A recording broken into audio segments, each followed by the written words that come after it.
justify his salary. I can go.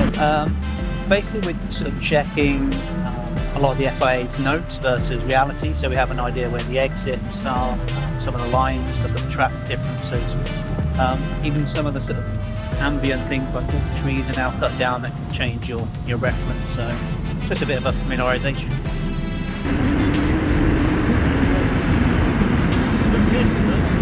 Ah là, ça c'est des bons souvenirs. Là on était à 2 virages de la victoire. Là je regardais Carlos, j'étais sûr mon pote, c'est pour moi ça. Ici, bah, je dirais les deux laissements, les deux virages avant le double droite là, c'est vraiment kiffant, tu peux garder beaucoup de vitesse, vraiment cool. Et après là celui qui arrive, Ascari, ça passe vraiment très vite et t'es sur un fil aussi pendant tout le virage. Yeah.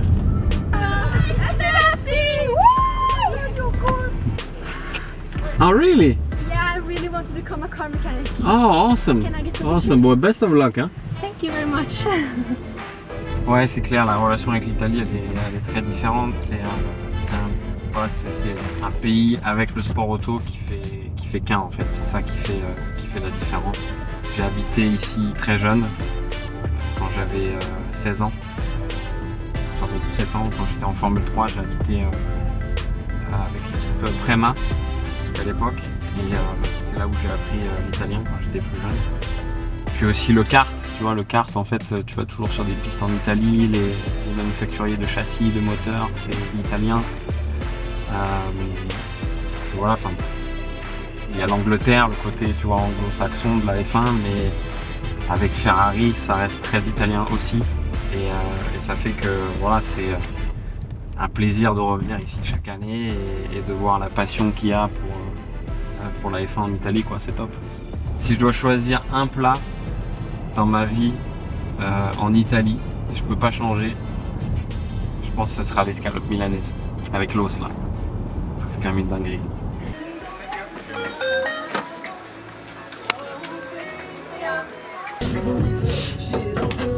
3, 2, 1, off and back.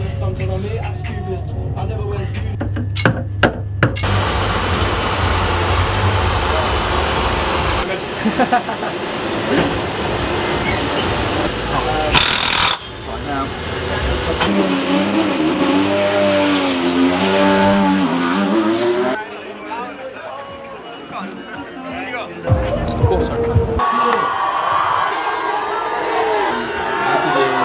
Bonjour à tous les Français, merci pour tout le soutien. Il y a énormément de drapeaux, plus de drapeaux français que n'importe quel autre drapeau, donc ça fait énormément plaisir.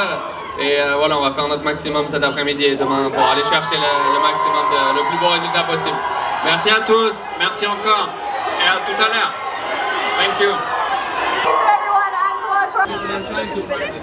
Grazie a tutti, ciao!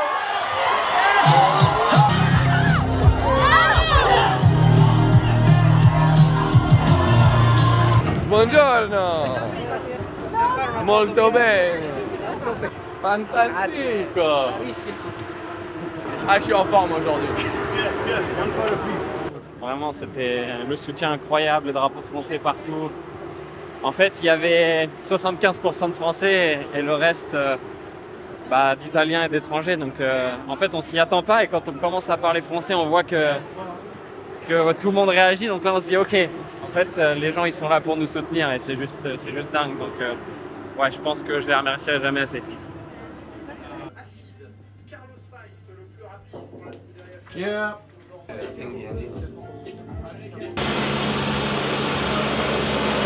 So this is the tyre area. In Europe, we're always under the trucks. On that side, we have Pierre Gasly's side. This side, we have Esteban's. We're currently all set up for qualifying now. So each set here will be used through qualifying, including the inters and the wets, which are further down the end. They're all set at 70 degrees across the board, except for the inters, which are set at 60 degrees, and then the wets that are set at nothing because they're out blankets now. We'll be running to a set pressure that the engineers that sit upstairs set for us. They will do that and then we'll set that. And then they will go on heat for 2 hours, and then before the session we'll take them into the garage, set the pressure again to allowed to go out for the FIA standards, and then on the car and go. So when the tyres come off the car, we'll take them outside for Pirelli to inspect and do a wear check. Once we do that, we'll take the weight, we'll de-weigh them, we'll put them on the double stacks, and we'll take them down to Pirelli, where they'll crush them, and then they'll send them off for recycling.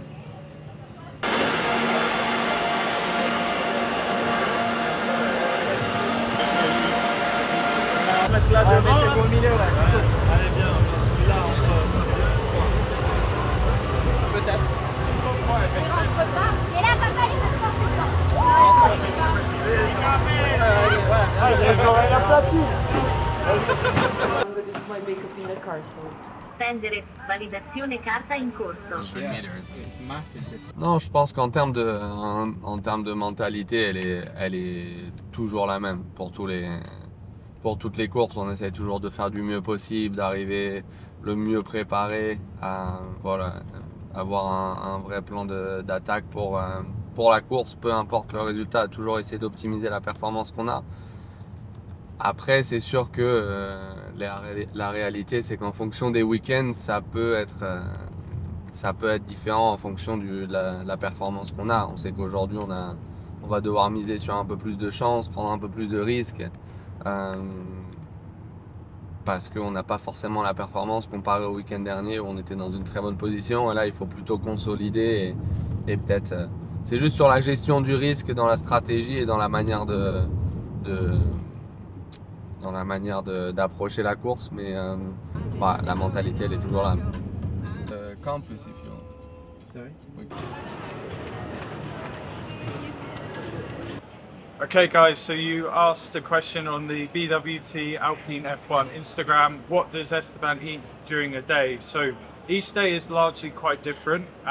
Let's take a race weekend for example. On a Thursday, generally we're having slightly lower carbohydrate, slightly higher good healthy fat content, so maybe a bit more avocado, some feta cheese for example. And then from Friday onwards we're trying to increase the amount of carbohydrate he has to fuel his racing. So that will be more rice, more bread potentially, more pasta. We're still going to have protein in there, so primarily for Esteban that will be chicken. And generally we're trying to increase the amount of calories he's eating as well. So we might keep some of those healthy fats in there as well to help increase the total amount of calories that he eats over a day. So I think the most crucial part of the pit stop is the driver actually stopping in the correct place. If he doesn't stop in the correct place, he goes long, short, it affects the whole pit stop. So everyone's job matters equally, but I think the driver has the biggest impact. So over winter we practice, we have pit stop practice, we have gym training, strength training, reaction training, all to try and help with the pit stop times, and we probably practice 2 times a day in terms of pit stops and then a gym session each day. I think first and foremost you need to believe in yourself. Even if it gets a little bit tough, you've got to keep going, never give up. Use the support of all the people around you because they're going to help you get through it as well. It'll definitely be worth it in the end.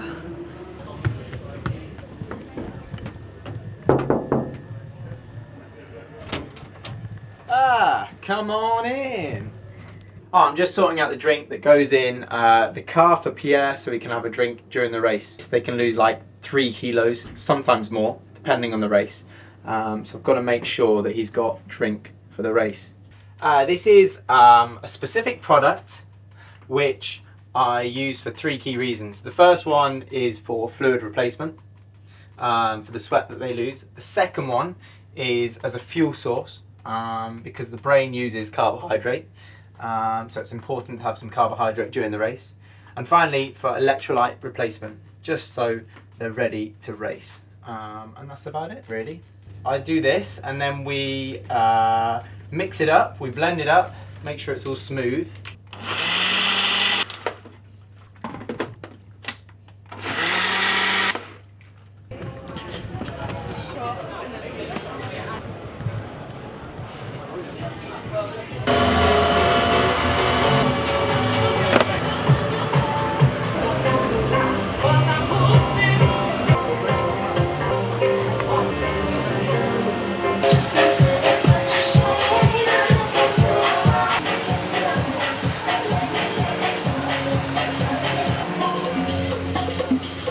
Okay, so now we give the drink to the guys in the garage. They fit it inside the car. So Pierre will then put this helmet on just before the race. They then attach this tube to the seat in the car, which has got the fluid in. He can then suck the fluid from inside the helmet, a bit like a Camelback, using this tube, as you can see. And that's how he gets a drink in the race.